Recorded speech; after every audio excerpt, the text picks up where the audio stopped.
Acá tenemos una lámina donde nos explica la función principal del sistema neuroparasimpático, ¿no? Que es la de provocar o mantener un estado corporal de descanso o relajación tras un esfuerzo para realizar funciones importantes como la digestión o el acto sexual.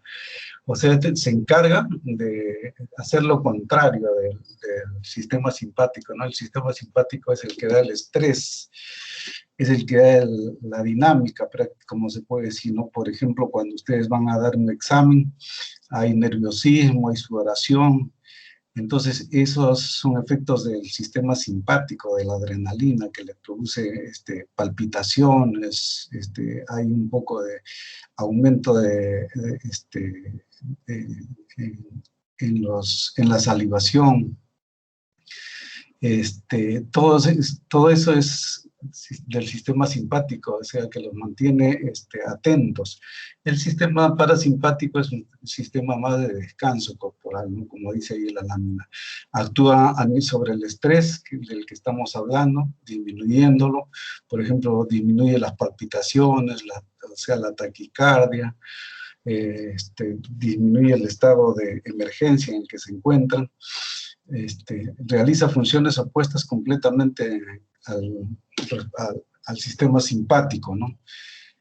Como vamos a ver ahora, ustedes saben que el sistema simpático, como les ha indicado el doctor Luján, es tóraco-lumbar, ¿no? Tóraco-lumbar, en cambio el parasimpático es cráneo-sacro, ¿no? Ahí está el mesencéfalo, el bulbo raquídeo y la médula espinal, por la base del cráneo es por donde salen las fibras. Ustedes se acuerdan de los pares 3, 7, 9 y 10, ahí está el núcleo, el tercer par del núcleo de Edinger y Westphal, que como ustedes se acuerdan, ¿no?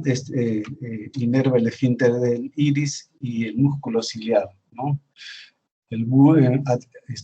Ahí, del mesencéfalo, del bulbo, el facial, el glosofaringeo y el vago, ¿no es cierto? Ustedes más o menos para que tengamos una idea, el músculo facial es el que inerva las glándulas sudoríparas en la cara, a nivel de las lágrimas, a nivel de los ojos, las lágrimas, y a nivel de fosas nasales, las secreciones. El glosofaringeo es un núcleo eminentemente parasimpático, ¿no? Que se encarga de la saliva, la base de la lengua, los sabores. Y el vago, ustedes se acuerdan, es tóraco-lumbar, ¿no es cierto? Sale de la base del cráneo, inerva los órganos tóraco-lumbares. O sea, inerva pulmones, inerva corazón, estómago, intestinos. Todo eso está inervado por el vago. Ustedes saben, es un nervio largo, ¿no es cierto? Es uno de los que tiene mayor inervación. Que esto es lo que habíamos dicho respecto al tercer par. Y también es sacro, ¿no? Cráneo, sacro. Cráneo, sacro. A nivel del sacro salen las fibras parasimpáticas a nivel de S2, S3, S4, ¿no? Y son las que inervan la vejiga, el recto, los órganos sexuales. La vejiga, el recto y los órganos sexuales, como vamos a verlo ahora en los fármacos que utilizamos para, en los fármacos que utilizamos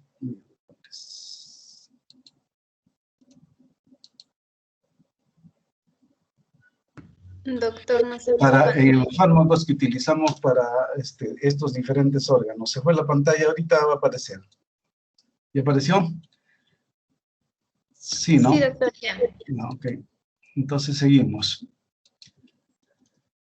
Los pares craneales, esos pares craneales, ustedes se acuerdan de anatomía, fisiológicamente se dividen en nervios sensitivos o sensoriales. Ahí está el olfatorio, el auditivo, el nervio óptico. Están los nervios motores, uno de los que pertenece al parasimpático, el motor ocular común, el patético, motor ocular externo, el espinal y el hipogloso.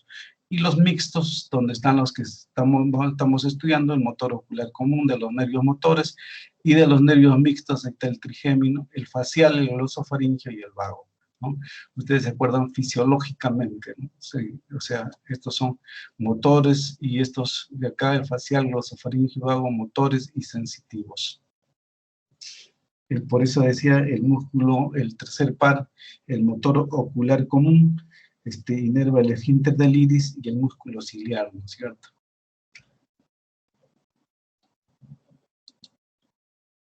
Acá, más o menos para que ustedes se acuerden y hagan una diferenciación del sistema simpático y el sistema parasimpático, ¿no es cierto?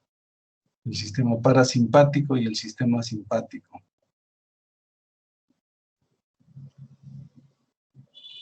Ustedes ven ahí, aumenta la causa midriasis, broncodilatación, aumenta la frecuencia cardíaca, disminuye la peristalsis, para que ustedes se acuerden. Estimula la liberación de adrenalina, el simpático, contrae los esfínteres, contrae el trígono vesical y produce la eyaculación. Estas son funciones que les habían enseñado en el simpático.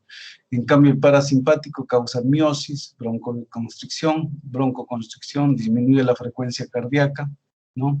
Produce bradicardia, estimula la liberación de la bilis, aumenta la peristalsis a nivel de los intestinos, relaja los esfínteres, es el que va a relajar los esfínteres, el responsable de la defecación, de la micción, y relaja el trígono vesical, ¿no? Para producir la micción.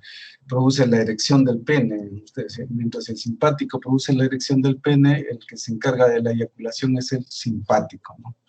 Más o menos ustedes ya están viendo cómo son las funciones contrarias, ¿no? Y de ayuda también en algunos casos. Esos son los efectos del parasimpático a nivel cardiovascular, para que ustedes se acuerden. Los efectos del sistema sobre el corazón están mediados por el nervio vago, ¿no? Con su mediador que es la acetilcolina. Disminuye la frecuencia cardíaca, por eso es que si un paciente está con taquicardia, inmediatamente le administran un parasimpático mimético y va a disminuir la frecuencia cardíaca, ¿no? Y la frecuencia de la fuerza de la contracción del miocardio por múltiples mecanismos. Los mecanismos por los que disminuye la frecuencia cardíaca es disminución de la velocidad de despolarización del nodo sinusal, o sea, ese nodo sinusal empieza a mandar menos respuestas, ¿no? O sea, no responde, empieza a responder menos a los estímulos, ¿no? Y también hay un retraso de la conducción de los impulsos a su paso por la musculatura auricular, o sea, se retrasa la conducción, disminuye la velocidad, se retrasa la conducción y de esa manera va disminuyendo la frecuencia y la fuerza de contracción, ¿no? Y hay alargamiento del periodo refractario y así como se ve alterada la velocidad de conducción a través del nódulo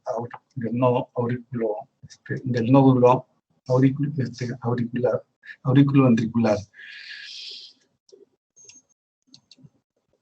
En el aparato respiratorio está inervado por fibras, el aparato respiratorio ustedes saben que está inervado por fibras simpáticas y parasimpáticas, ¿no? Las fibras parasimpáticas son las que proceden del vago, ¿no? Ahí la acetilcolina aumenta las secreciones traqueobroncales y provoca la broncoconstricción. Es importante que ustedes se acuerden, porque el sistema simpático produce broncorelajación, ¿no? Y si ustedes igual dan un parasimpático lítico, o sea, un fármaco que bloquee la acción de la acetilcolina, también va a producir broncodilatación, ¿no? Es importante saber. Esto deben acordarse porque en los fármacos que vamos a ver ahora hay uno que se menciona que es bueno para el asma y que es un parasimpático lítico, ¿no? O sea, tiene efecto contrario a la acetilcolina. Pero ustedes acá se acuerdan de que mientras la acetilcolina provoca broncoconstricción, la adrenalina, que es el mediador, la epinefrina o adrenalina, que es el mediador de las fibras simpáticas, produce broncodilatación.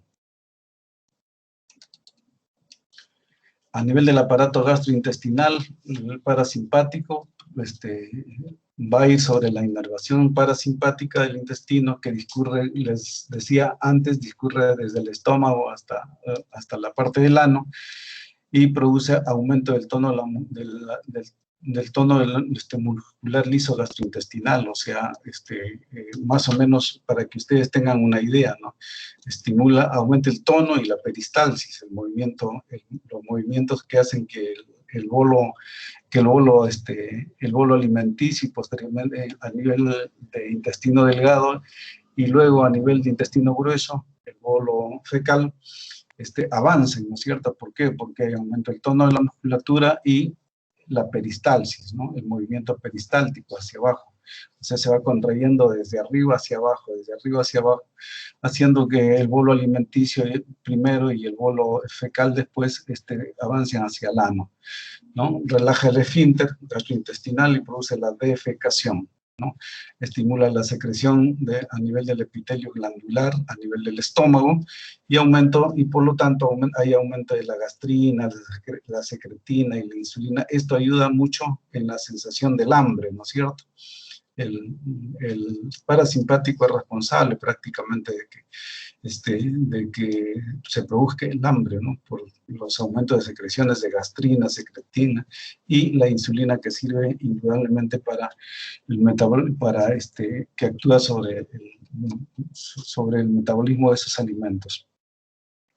Entonces, yo les decía acá, para que ustedes tengan una idea, si ustedes, por ejemplo, comen un alimento contaminado, ¿no?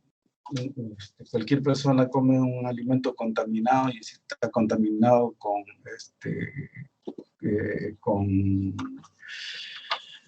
un paratífico, por ejemplo,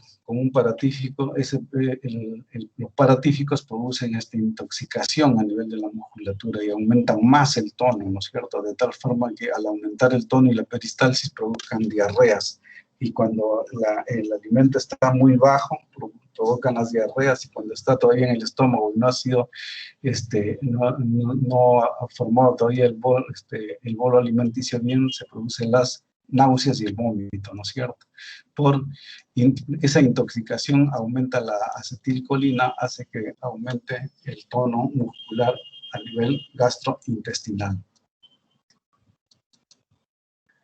En el aparato genitourinario, el parasimpático inerva la vejiga urinaria y los genitales, ¿no? Como habíamos dicho antes, aumenta el peristaltismo a nivel de la vejiga y contrae el músculo detrusor, y relaja el trígono vesical, provocando la micción, provocando que la persona orine, ¿no es cierto?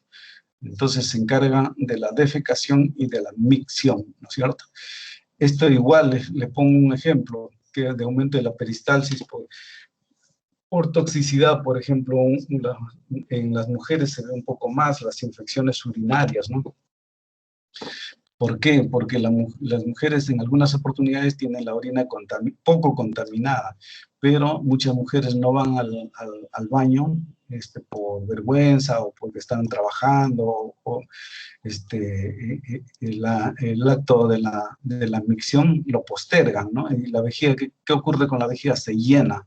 Al llenarse aumentan los gérmenes, ¿no? Porque hay una orina retenida. Entonces, al aumentar los gérmenes, esos gérmenes producen toxicidad a nivel de la mucosa de la vejiga.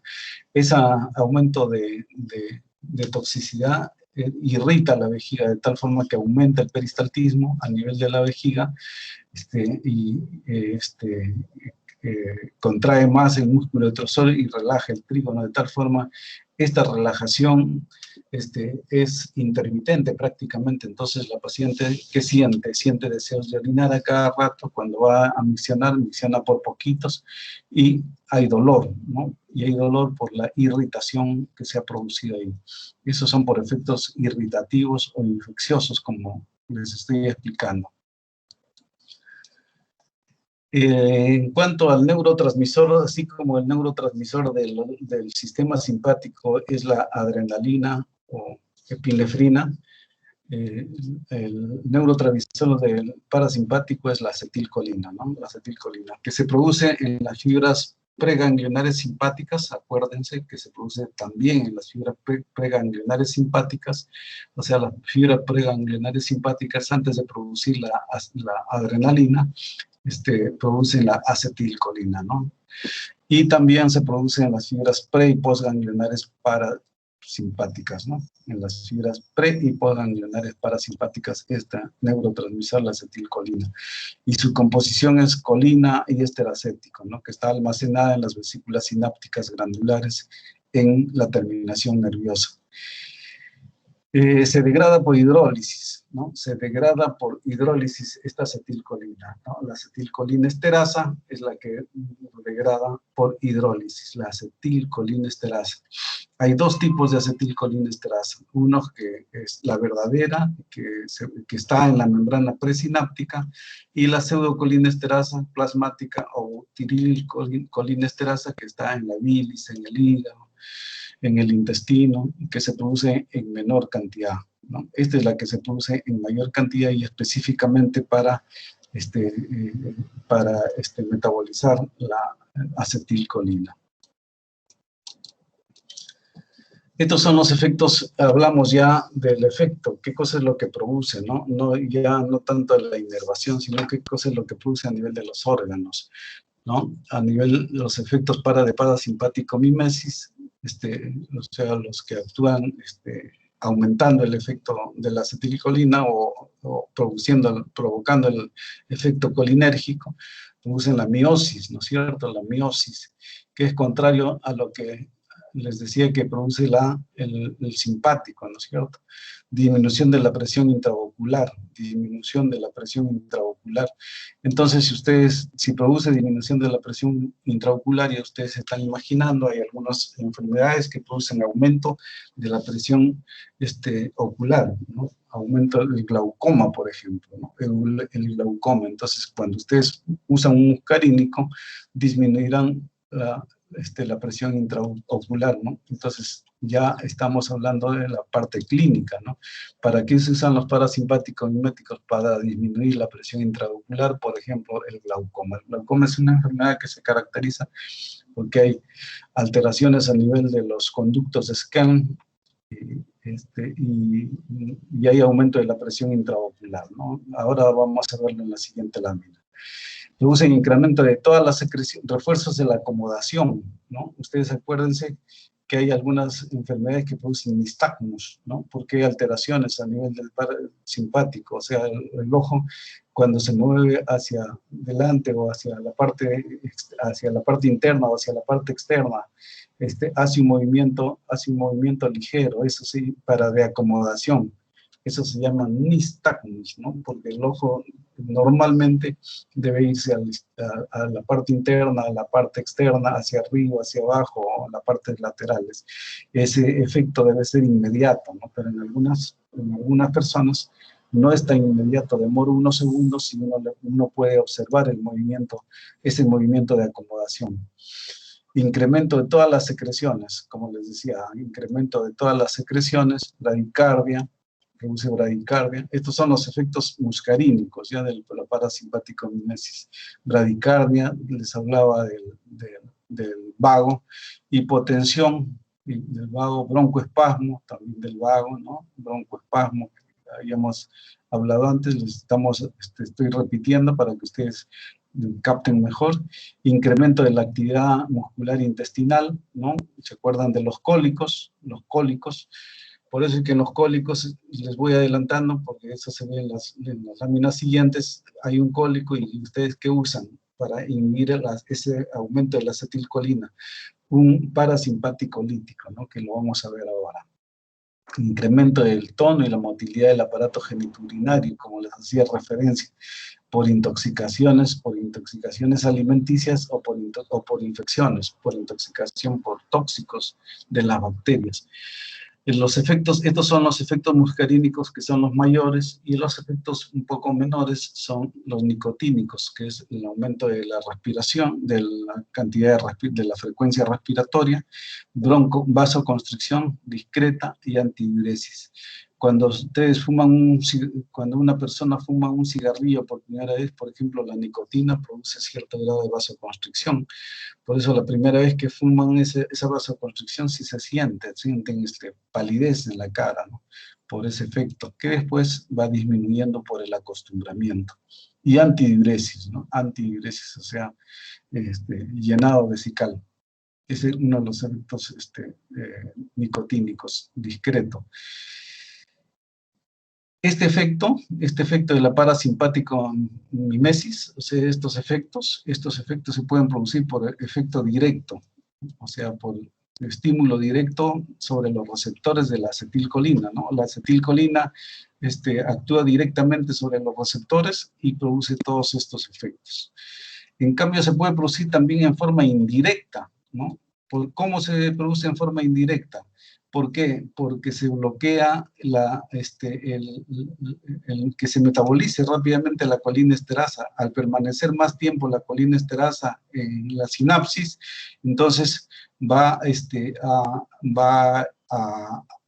disminuir el efecto de la acetilcolina, ¿no es cierto? Va a disminuir. ¿Por qué? Porque lo metaboliza inmediatamente la acetilcolina y va a disminuir perdón, acá es el indirecto. O sea, si disminuye el efecto de la colinesterasa y aumenta el efecto de la acetilcolina, en forma directa y en forma indirecta, ¿no? O sea, se bloquea la acción de la colinesterasa de tal forma que la acetilcolina se queda más tiempo provocando su acción. Por estos dos efectos se produce la parasimpático-mimesis, en forma directa de la acetilcolina sobre los receptores y en forma indirecta bloqueando a la colinesterasa que no actúe de tal forma que la acetilcolina tiene más tiempo de actuar sobre los receptores. Y los parasimpáticos miméticos de acción directa, y está la pilocarpina, voy a mencionarles algunos que se usan, que los van a usar ustedes de acuerdo a la especialidad, pero para que tengan una idea, ahí está la pilocarpina sobre el ojo, efecto parasimpático mimético, produce miosis, contracción del músculo ciliar del iris, como hemos visto en la lámina anterior, ¿no? Este efecto de miosis es producido por un fármaco, ¿no? Cuando ustedes quieren producir miosis, entonces van a usar pilocarpina. Disminución de la presión intraocular, ¿no? Ustedes se acuerdan de anatomía que hay dos glándulas de drenaje del contenido de los ojos, ¿no? Y que se drenan a partir de los conductos de Scanlon y Fontana, ¿no? Esos disminuyen, esta pilocarpina actúa sobre estos conductos de Scanlon y Fontana, provocando la disminución de la presión intraocular, y eso se usa en el glaucoma. Igual, el refuerzo de acomodación se favorece la visión cercana, ¿no? Cuando el ojo se moviliza mucho a ambos lados, no se fija bien, tiene dificultades en la acomodación, la visión cercana se ve afectada, ¿no es cierto? Ese refuerzo de la acomodación más rápido, ese efecto se puede producir con la pilocarpina, que se usa en el glaucoma, les había dicho. El glaucoma es una enfermedad que se caracteriza por aumento de la presión intraocular, ¿no? O sea, no hay un buen drenaje a través de los conductos de Scanlon y Fontana. Y el tratamiento puede ser farmacológico al comienzo, o también puede ser quirúrgico, ¿no? Porque los oftalmólogos entran y abren quirúrgicamente estos agujeros, cuando ya no se puede actuar farmacológicamente, ¿no? Cuando el problema es más serio, el glaucoma es más serio. Aumenta sobre lo parasimpático mimesis, puede ser sobre las secreciones, ¿no? Aumenta todas las secreciones mucosas y de la piel. Hay una enfermedad que se llama la enfermedad de Sjögren. En la enfermedad de Sjögren hay ojo seco, mucosas secas, mucosas de la boca secas, mucosas de la sequedad a nivel de la piel. En el caso de las mujeres hay sequedad vaginal. En ese caso se usa también la pilocarpina, ¿no? Pero en la actualidad se ha visto que en esta enfermedad de Sjögren es mejor usar, por ejemplo, las lágrimas artificiales, ya no usar la pilocarpina porque produce algunos efectos secundarios que ustedes se imaginan, ¿no? Estos efectos secundarios pueden producir entonces en la enfermedad de Sjögren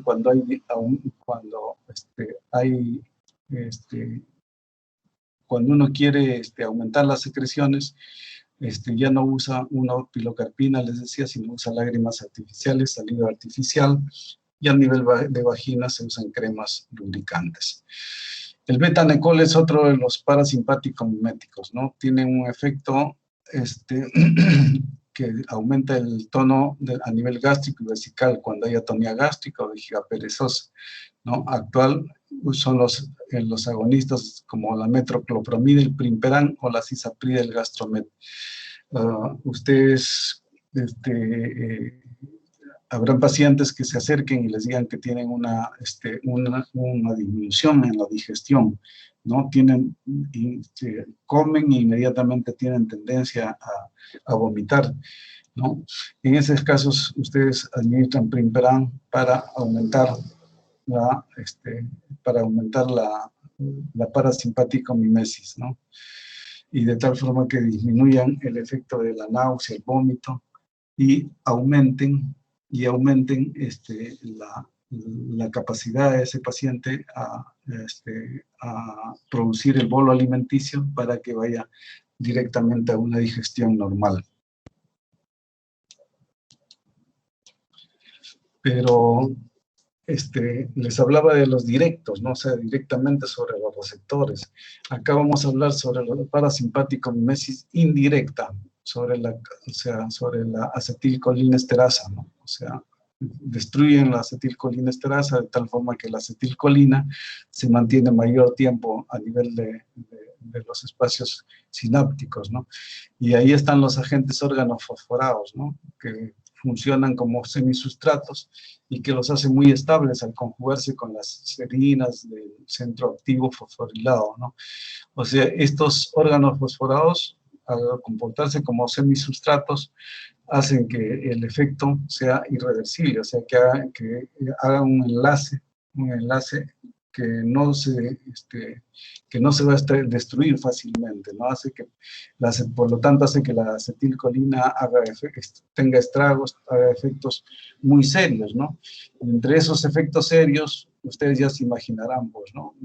Un aumento completo de la sudoración, ¿no? Una miosis intensa, una cialorrea intensa, fasciculaciones a nivel de los músculos, se producen pequeñas contracciones a nivel de los grandes músculos, a nivel tanto de las extremidades inferiores como superiores, ¿no? Ese efecto del órgano fosforado, y a nivel gastrointestinal va a producir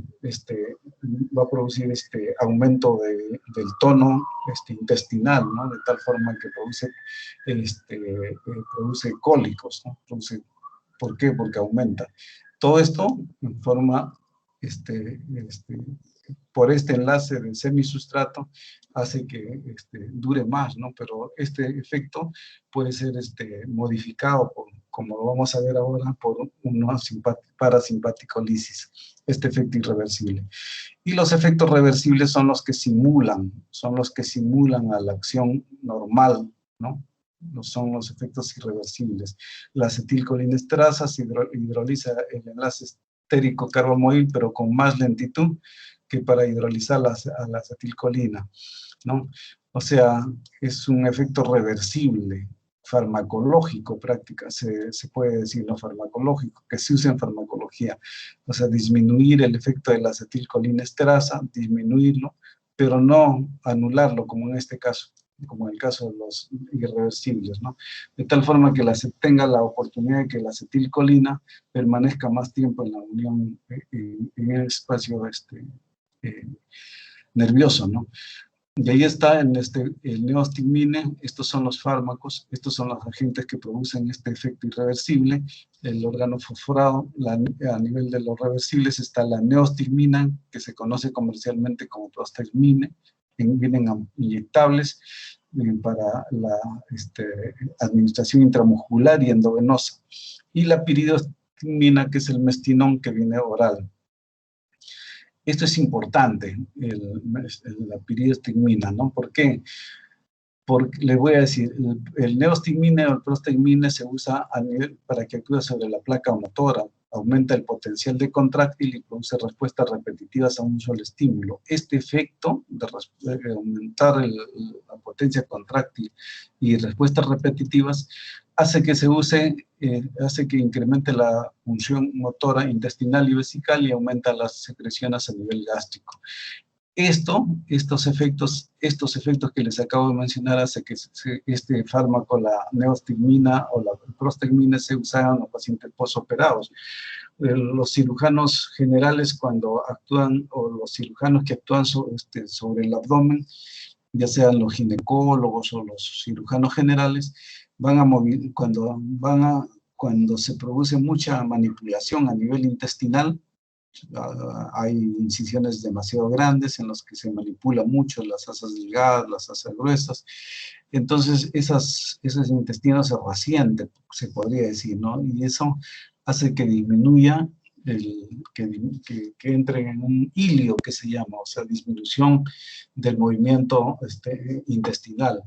Eso hace que se llene, que a veces se llenen de gases, que tengan náuseas, vómitos, y que haya dolor a nivel abdominal. Entonces, ¿qué cosa es lo que se usa? Se usa la neostigmina para incrementar la acción motora intestinal y para aumentar la potencia contráctil, ¿no? La potencia contráctil. Ahí es donde se usa el prostigmina. Igual, hay una enfermedad que se caracteriza como en la imagen que ustedes ven en la parte inferior, que de repente un día el paciente, hombre y mujer, más se produce en mujeres que en varones, de repente se le cae el párpado y tiene menos fuerza para levantarse, ¿no? Al comienzo, ese es el inicio de una enfermedad que se llama miastenia gravis. Si uno no hace nada por ese paciente o por esa paciente, entonces la enfermedad sigue aumentando de tal forma que la fuerza a nivel muscular disminuye tanto que después les dificulta incluso la respiración, ¿no? Le dificulta primero caminar, hacer ejercicios, grandes ejercicios, después medianos o pequeños ejercicios. ¿Por qué? Porque la acetilcolina se deteriora muy rápidamente.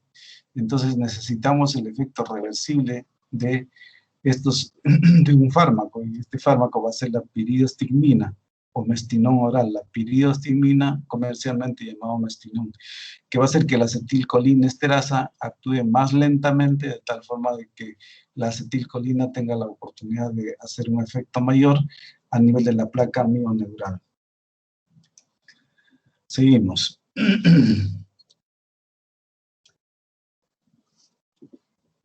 Ahí están los efectos parasimpático-miméticos, en un resumen, que son los que también se pueden llamar agonistas colinérgicos, ¿no? Que simulan el efecto de la acetilcolina, estimulando los receptores colinérgicos postsinápticos, ¿no? Ahí habíamos visto la acetilcolina, que es el mediador, está el betanecol, carbachol, que no se usa ya la pilocarpina, ¿no? Ya vimos los efectos del betanecol y la pilocarpina.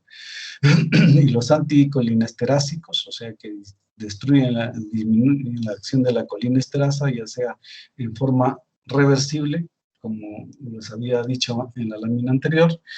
Ahí está el egrofón, guainina, neostigmina, piridostigmina, tacrina, donepezilo y galantamina, ¿no? Los más usados son la neostigmina y la piridostigmina. Y los reversibles de efecto duradero, ahí están los órganos fosforados, ¿no? Los órganos fosforados que vienen en los insecticidas, ¿no? Hay que tener mucho cuidado con eso. Y justo hablando de la intoxicación por órgano fosforado, ¿no? O sea, los colinérgicos que actúan como semisubstratos y que forman un enlace un poco más fuerte, un poco indestructible, producen una crisis colinérgica, ¿no es cierto? ¿Y cuáles van a ser los síntomas? Visión borrosa por la intensa contracción de iris, ¿no? Se produce una miosis muy intensa, producen bradicardia, broncoespasmo, ¿no? De tal forma que el paciente que se intoxica con órgano fosforado tiene la tendencia a aumentar la respiración, ¿no? Para tratar de captar mayor cantidad de oxígeno, cialorrea intensa, sudoración, ¿no? Vienen bañados en sudor con una cialorrea intensa, hipotensos, vienen con náuseas y vómitos por aumento en la,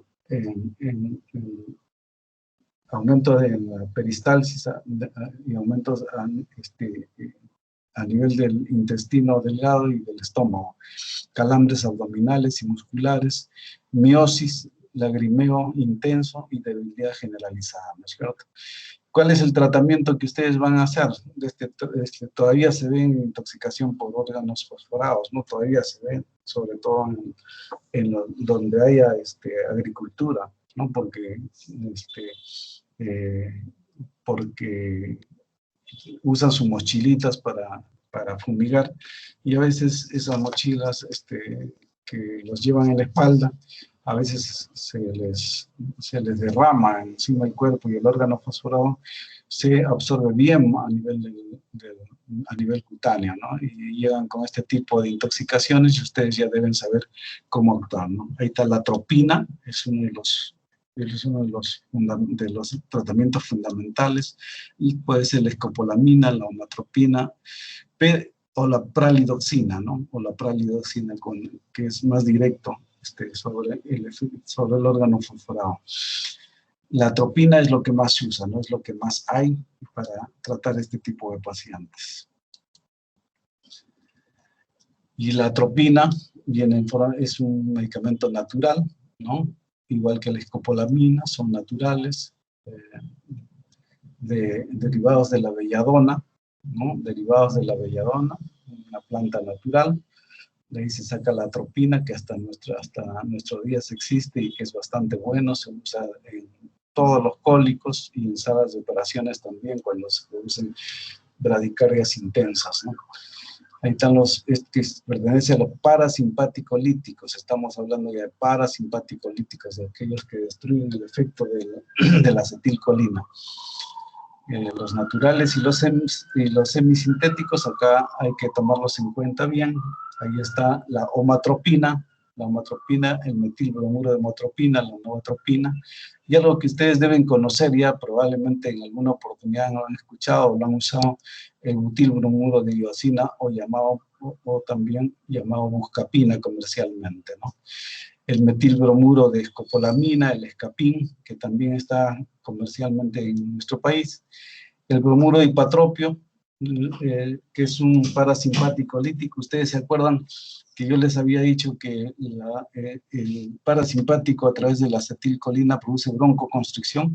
Bueno, esa broncoconstricción se traduce en asma, ¿no? En asma como enfermedad. Entonces nosotros queremos provocar broncodilatación. ¿Y cómo provocamos broncodilatación? Dándole simpático-miméticos, o sea, fármacos simpáticos, o como la atropina u otros que ya les han hablado, y también parasimpaticolíticos, ¿no? En este caso, por ejemplo, bromuro de hipatropio, comercialmente el Atroin, como es un parasimpaticolítico, va a actuar impidiendo la acción de la acetilcolina, ¿no? Aumentando la acción de la acetilcolina esterasa para que destruya inmediatamente a la acetilcolina. El clorhidrato de trihexifenidilo, el artane, que esto lo usan los psiquiatras, ¿no? Sobre todo en intoxicaciones por tranquilizantes mayores. La oxibutinina, que es el Retevin, el flavoxato, y la tortelodina, el detrusitol, o la solifenacina, que es el Vesiquer. Esto es la oxibutinina, el flavoxato, el detrusitol o el Vesiquer, se usan en irritaciones vesicales. Cuando una paciente está orinando a cada rato, un paciente que orina a cada rato, a veces vejigas neurogénicas o infecciones urinarias, o pierde orina, tanto la mujer como el hombre, a cierta edad. Por ejemplo, en la tercera edad hay vejigas neurogénicas que van perdiendo orina, necesitan pañales. ¿Cómo se puede impedir que disminuya ese efecto? Administrando la oxibutinina, flavoxato, tortelodina o solifenacina, ¿no? Estos fármacos del final son exclusivamente que actúan a nivel vesical, ¿no? Como parasimpaticolíticos, o sea, disminuyen el efecto simpático de la acetilcolina.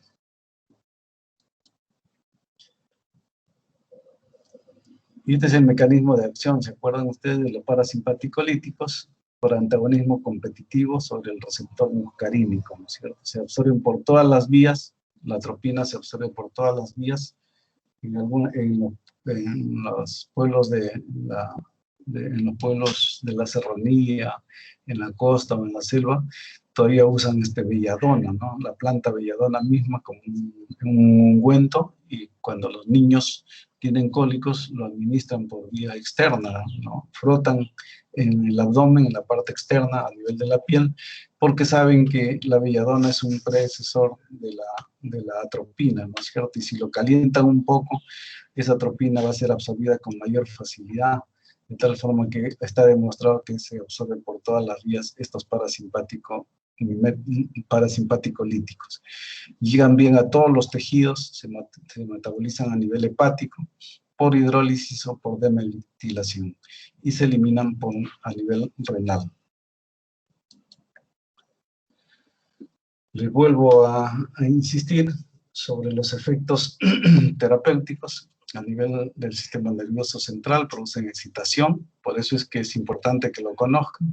Cuando ustedes van a actuar sobre por ejemplo, sobre una intoxicación por órgano fosforado, es importante que tomen en cuenta, porque si el paciente llega con miosis, empiezan a administrarle atropina, llenan una jeringa de 20 miligramos, lo llenan 10 centímetros cúbicos con suero fisiológico, con dextrosa, y le administran ahí 5, 6 o 7 ampollas de atropina, y por vía endovenosa rápidamente empiezan a administrarle, hasta que el paciente empieza a secarse, o sea, las secreciones con las que trae se secan, pero fundamentalmente miran el ojito, el ojo del paciente. Entonces, una miosis intensa que traía el paciente empieza a relajarse, a producir dilatación a nivel de la pupila.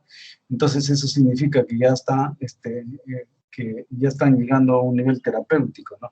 Si siguen administrándole, como estos parasimpaticolíticos producen excitación, pueden producirle convulsión en el paciente, ¿no? Puede producirle convulsión. Felizmente que el efecto no es muy duradero, ¿no? No dura más allá de 20, 30 minutos, ¿no? Producen inhibición del control parasimpático del músculo constrictor de la pupila, producen midriasis, que les estaba explicando en este momento. Por la vía respiratoria, inhibición de las secreciones y relajación del músculo bronquial, como les vuelvo a repetir, el bromuro dipatropio, ¿no es cierto? El bromuro dipatropio, que era que está acá, metilbromuro dipatropio, que es el atroven, que se puede usar en el asma, les decía, ¿no? Junto con los que les han enseñado, con los simpáticos miméticos. A nivel digestivo, los parasimpaticolíticos disminuyen las secreciones salivales, disminuyen las secreciones gastrointestinales y bloquea la actividad motora. O sea, cuando ustedes tengan un cólico de cualquier tipo, ¿no? Ya sea por intoxicación o por cualquier otra causa, tienen la oportunidad, cuando ustedes haya un cólico a nivel intestinal, tienen la oportunidad de usar buscapin, bromuro de iosina, butilbromuro de iosina, buscapina o capin, o novatropina o matropina, ¿no? O la atropina como atropina simple para esos cólicos, ¿no? La atropina solamente viene por vía intramuscular o endovenosa. En cambio, estos vienen por vía oral y por vía endovenosa. Por vía oral ya sea vienen en gotas, la matropina, el metilbromuro, todos estos de acá vienen en gotas, en tabletas o inyectable.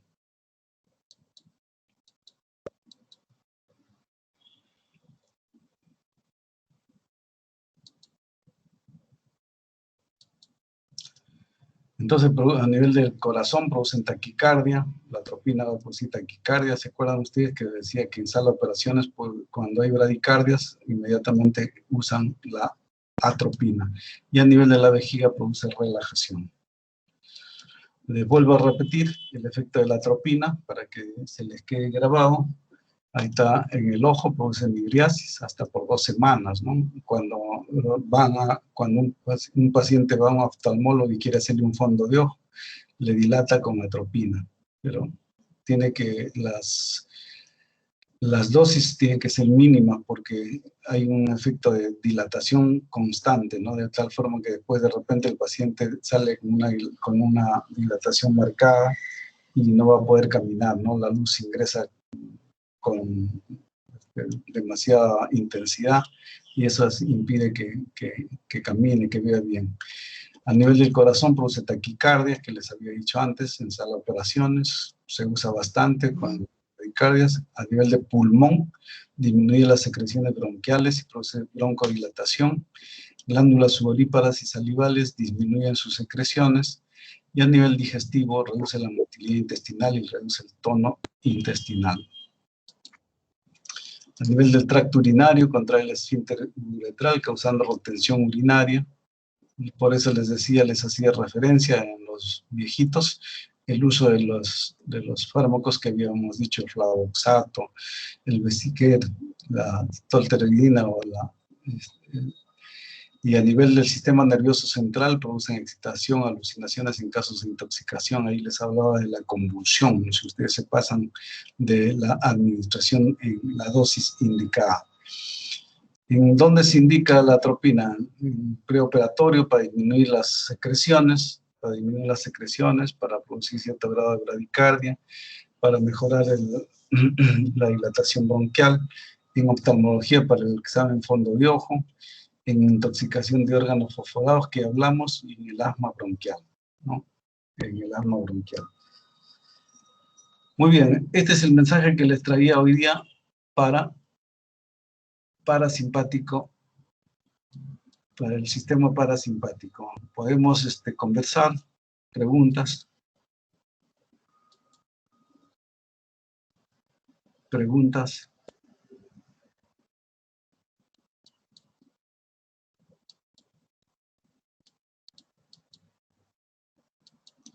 ¿Alguna pregunta? A ver quiénes están ahí.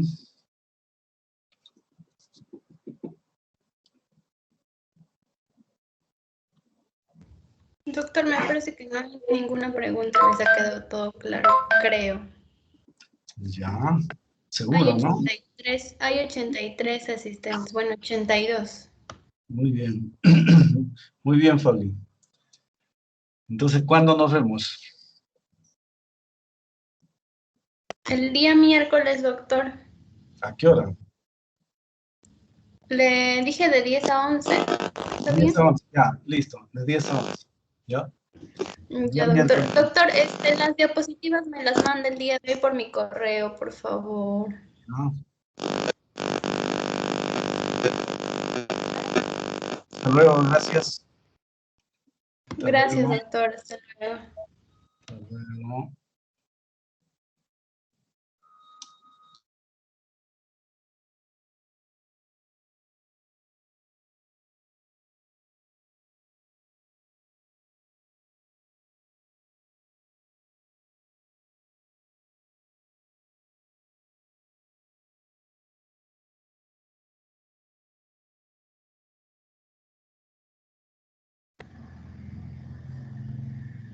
Ya pueden retirarse, chicos. La lista ha sido descargada a las 11:10 de la mañana. Esto cuenta como asistencia del